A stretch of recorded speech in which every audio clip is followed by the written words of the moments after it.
A former politician turned TV presenter turned into part-time politician again, perhaps, we don't know. Nigel Farage has challenged Rishi Sunak to a live TV debate on immigration as he branded the small boats crisis a national security emergency.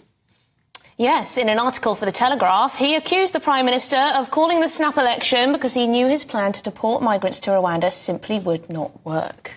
Well, speaking of heated debates, in the last hour, Nigel Farage has got his oar stuck into another one. Do you get an oar stuck into a debate? I'm not quite sure. He stuck his oar in. There we go. But he's taken to social media to accuse the BBC of bias by claiming that he used, quote, customary inflammatory language when discussing migration. He was actually just quoting an EU politician. But let's take a listen.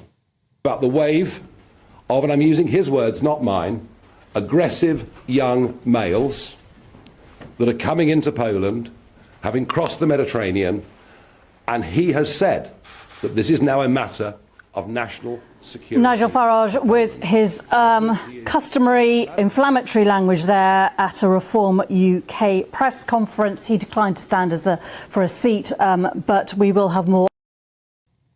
Well, that was Geeta Guru-Murthy, the BBC presenter, saying that he used customary inflammatory language. Yes, so Nigel Farage has gone onto social media and said that this is an example of BBC bias. So joining us now is Howard Cox, Deputy Leader of Reform UK and Parliamentary Candidate for Dover. Howard, just your reaction to begin with to that BBC clip we just played. Nigel has come out and said this is BBC bias. Well, before I say that, I'm not the deputy leader. I'm just a spokesman for Reform UK. But in terms of I'm terribly sorry, Howard. No, I've been promoted. I said thank you very much. Well, it seems that our little name badge down there has accidentally promoted you. We'll get that fixed. Do go on. Just to be clarify, it's David Ball and Ben Habib underneath Richard Tice as the leader. Anyway, yes, I mean, there's typical BBC. I was at that conference today, in Dover. I'm still in Dover here now. I'm in the Working Men's Club. We're about to do a lot of interviews and photography with our candidates down here.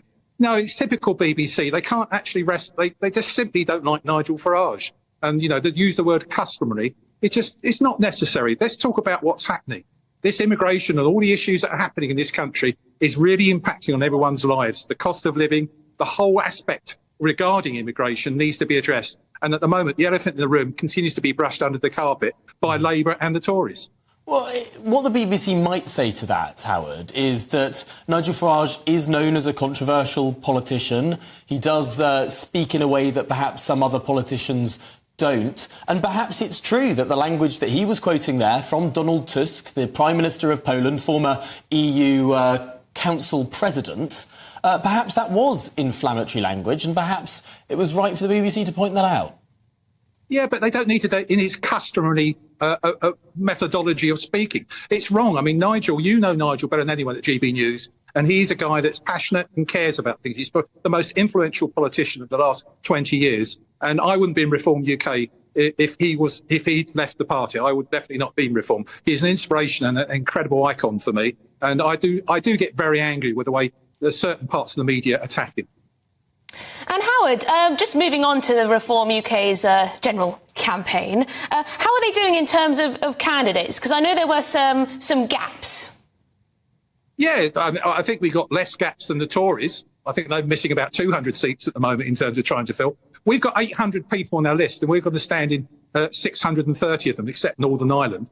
So it's everywhere in Scotland, Wales, and England. But yes, we're done, and they're being vetted. They're being very checked. But obviously, with the fact because that is important, Howard, because obviously everyone knows you. You've, of course, been a figure in the media for many years now. But, of course, Reform UK has run into problems with candidates. We saw this in the local elections. I think I lost count of the number of candidates who had to be stood down after relatively fruity social media use was exposed. It is a problem for your party that perhaps more vetting is required than some of the other parties. Well, I think it's the same vetting should be for anyone that's standing. People who vote want to have trustworthy politicians, and we act quicker than most of the others. I promise you that. I've seen some particular, nasty anti-Semitic stuff from Labour, and I've seen some, particularly nasty things from the Tories regarding Islamophobia. those are the sorts of things are seen on social media. I'm afraid social media is almost impossible to police. And do you think campaigning purely on immigration is enough to get out the vote? It does. I mean, Nigel Farage, Richard Tice have called this an immigration election, haven't they? So is that enough to just focus on one issue? Well, we're not going to focus on one issue over the next 6 weeks. You'll sit here next week that Richard will be launching things about our taxation policies, etc.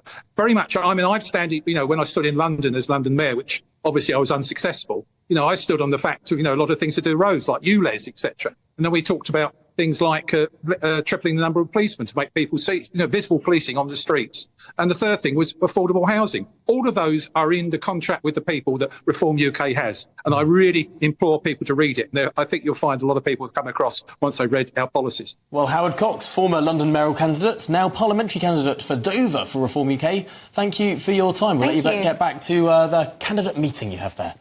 Yes, now GB News has reached out to the BBC for comment. They've got back to us and they say that, please note, on the BBC News channel at 12:19, Geeta Guru-Murthy said, now an apology. Earlier today, we heard live from Nigel Farage speaking at that election event we just saw.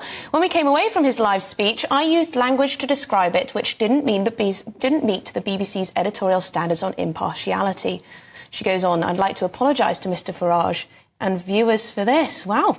So an apology. Well, let's see if we can get that clipped up and played out, because that seems to me the BBC admitting their impartiality. But it's very, very good of them to have corrected that in a timely manner.